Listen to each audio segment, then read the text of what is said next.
Tere tulemast tutvuma järgmise ülesandega ja selleks on tühjade toolide harjutus. See tühjade toolide harjutus on pärit teise kooliastme tunnikavadest, täpsemalt 6. kivatunnist. Ja miks me oleme valinud ta siia näidiste hulka on see, et see toolide harjutus on üks keerukamaid harjutusi, millel on omad väga võimsad kasutegurid, aga samas on ka mõned ohukohad. Ja tühjade toolide harjutuseks valmistudes tuleb minul 2 soovitust. Esimene soovitus on see, et enne tunni algust tuleks mängujuhis väga põhjalikult läbi töötada ja enda omaks teha. Siis toimub juhendamine tunnis mõnusalt ja ladusalt. Ja teine soovitus on see, et see on kindlasti üks harjutus, mida võiks proovida varem oma kolleegide grupis läbi teha. Puhtalt sellepärast, et saada kätte see tunnetus, mis osaleva õpilasega võib juhtuda, kui ta näiteks istub ühele või teisele toolile. Ja ka endal on hiljem seda ülesannet lihtsam juhendada, kui sul on endal korra läbitegemise kogemus olemas. Nii et väga soovitan seda oma kolleegidega koos läbi proovida. Tegemist on küllalt tundliku harjutusega, mistõttu ta ei ole ka kohe õppeaasta alguses ja mistõttu me ei soovita ka seda harjutust kasutada nii-öelda kirsinoppimise meetodil ehk siis ilma eelnevalt programmi õppetegevusi läbi tegemata niimoodi eraldiseisva ülesandena. Selleks, et seda ülesannet turvaliselt teha, on vaja, et õpilastel on kõigi 5 eelneva kivatunni teadmised ja oskused juba olemas. Mis on selle ülesande eesmärk? Selle ülesande eesmärk on anda õpilastele võimalus tunnetada erinevaid rolle kiusamisolukorras ja seeläbi suurendada üksteise mõistmist ja tegelikult paremini ka aru saada, mis on need kohad, kus tema saab kaitsjana käituda ja milliste mõtete ja tunnetega seal arvestada vaja on. Ehk siis selline ülesanne aitab väga hästi häälestada kogu klassi, kogu gruppi kannatava kaaslase kaitsmisele. Mismoodi see ülesanne käib?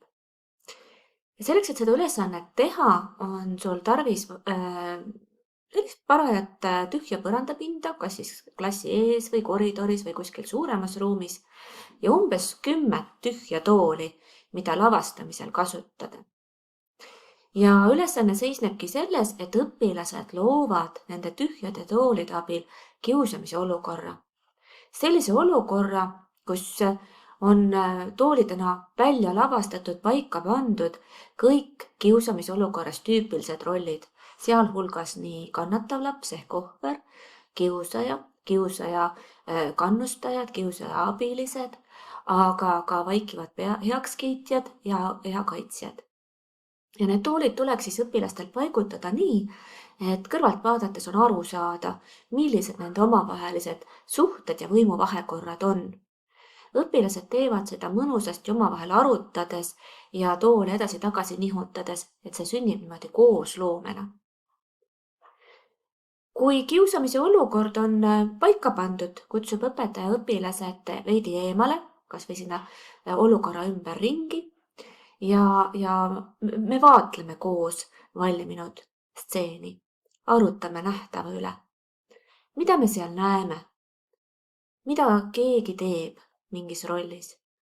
Milliseid tundeid see tekitab?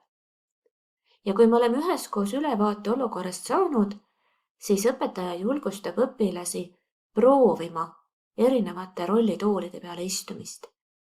Et nad saaksid tunnetada, prooviksid tunda, mis tunne on olla selles rollis, mis mõtted peast läbi käivad.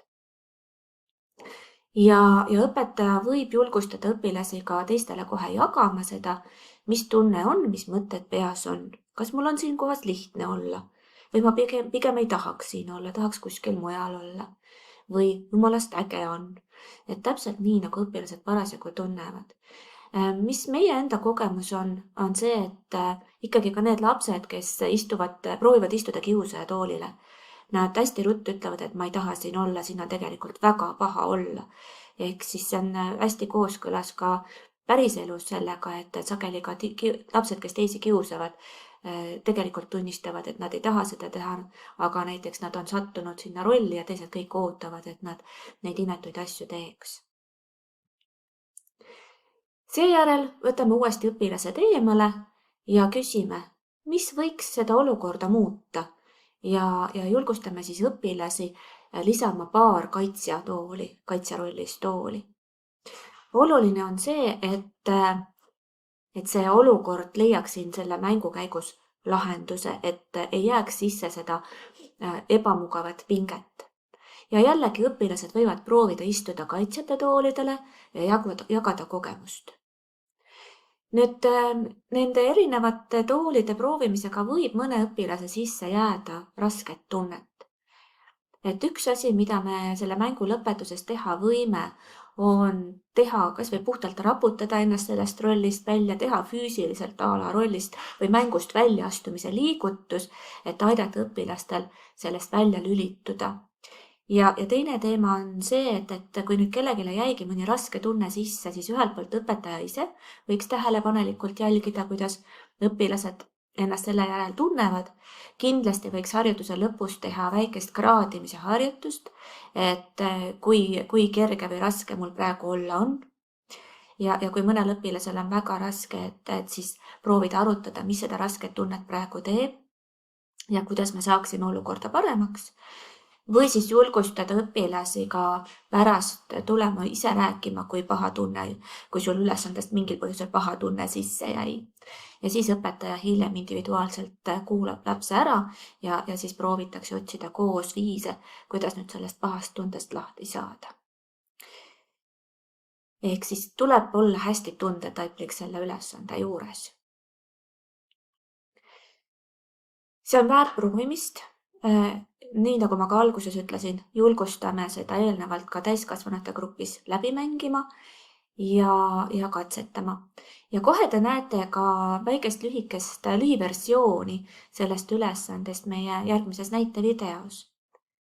Ja kui te nüüd näitevideot vaatate, siis mõelge, milliseid mõtteid, lootusi, kõhklusi või hoopis küsimusi see tühjade toolide harjutus ning selle läbiviimine klassis sinust tekitas. Ja millised raskused võivad tekkida sinu klassis seda harjutust tehes? Et mõtle need hoolikalt läbi ja mõtle ka, kuidas sa saaksid neid ennetada. Head video vaatamist!